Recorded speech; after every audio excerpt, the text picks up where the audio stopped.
Ayun. Di ba? Lastly, Kuya Kaloy, ano ang magiging mensahe mo sa mga maliliit pa na mga mga nanonood ngayon, ng mga anak ng ating mga OFW na gustong tahakin yung katulad mo na isang reggae singer, composer, ano ang may papayo mo sa kanila? Tuloy-tuloy lang yung ginagawa nyo. Kung may sabihin man yung iba, yung kasi din ang hirap sa atin eh. Pag pinakinggan natin yung hindi masama tulad ng makikinig ka sa magulang mo. Pero yung iba na nagsasabi na wag mo nang ituloy yan. Hindi, ituloy mo. Basta gusto mong gawin, ituloy mo dahil iisa lang ang ating buhay. Ituloy mo. Oo, mahirap pagsisihan eh. Instead na dapat nagawa mo.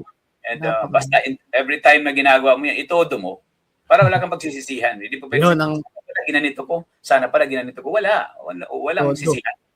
Dapat todo din, ganun. Todo. Minsan po may dadaan siyempre sa atin, tao tayo eh, na tatamarin ka.